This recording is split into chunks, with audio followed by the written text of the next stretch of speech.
ایک دانہ خاک میں مل کر گلے گلزار ہوتا ہے. ایک دانہ گیہوں کا یوں ہی نہیں پیدا ہو جاتا، پہلے اس کو زمین کے اندر ڈالا جاتا ہے اور اپنے آپ کو وہ پناہ کر دیتا ہے. زمین کے اندر وہ دانہ دفن ہو جاتا ہے، کوئی اس کے وجود کا بھی پتہ نہیں لگا پاتا کہ وہ دانہ کہاں دبایا گیا ہے، کسی کو پتہ نہیں رہتا. مگر چونکہ اس نے رضائے الہی کے لیے، اللہ کو راضی کرنے کے لیے خود کو ختم کر دیا، فنا کر دیا، پھر قدرت اسے طاقت دیتی ہے.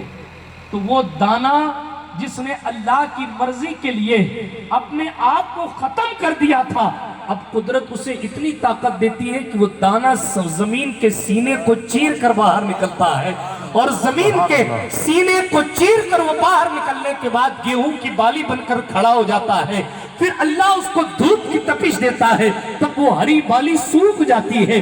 پھر کسان اس کو کاٹتا ہے، اور آج کل تو مشینوں کے ذریعے اس کو گیہوں اس کا جو ہے وہ اس کی صفائی کی جاتی ہے. خیر میں بتا یہ رہا تھا کہ پہلے وہ دانہ خود کو فنا کر دیتا ہے، یعنی اپنی چاہتے نہیں دیکھتا، مولا کی مرضی دیکھتا.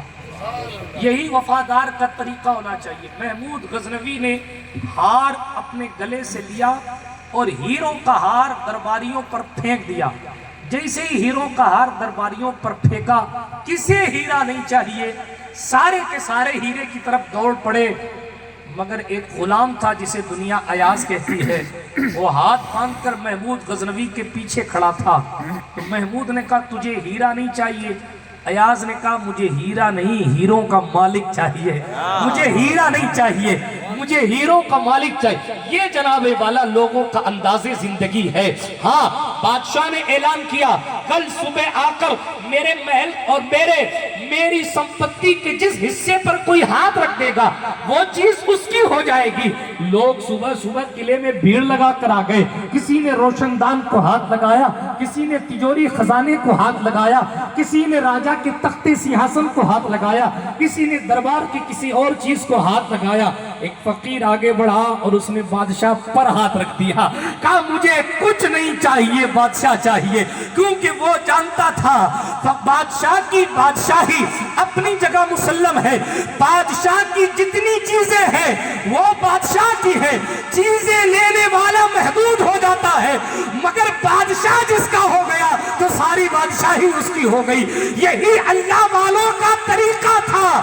وہ دنیا کے پیچھے نہیں بھاگتے تھے، وہ دنیا سے بھاگ کر خدا کی تلاش میں دوڑتے تھے.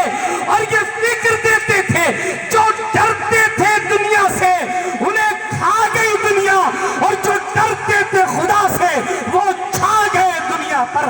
ہاں ہاں، اعلیٰ حضرت نے کہا بے نشانوں کے نشان مٹتے نہیں، مٹتے مٹتے نام ہو ہی جائے گا. لطف ان کا عام ہو ہی جائے گا، شاد ہر ناکام ہو ہی جائے گا.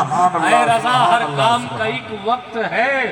نعرہ تکبیر، نعرہ رسالت، شہزادہ غوث اعظم. برادران ملت اسلامیہ، بتانا یہ چاہ رہا ہوں، محبت قربانی کا تقاضا کرتی ہے، محبت قربانی مانگتی ہے.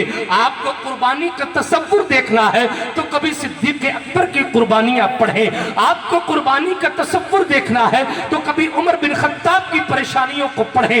آپ کو کبھی قربانیاں دیکھنی ہے تو 40 دن کی محاصرے میں سرکار سیدنا عثمان غنی کی قتل کا قصہ پڑھیں. آپ کو قربانیاں دیکھنی ہے تو خارجیوں سے لڑتے لڑتے آخری سانس تک خدا کی رضا تلاش کرنے والے مولا علی کی قربانیوں کو پڑھیں.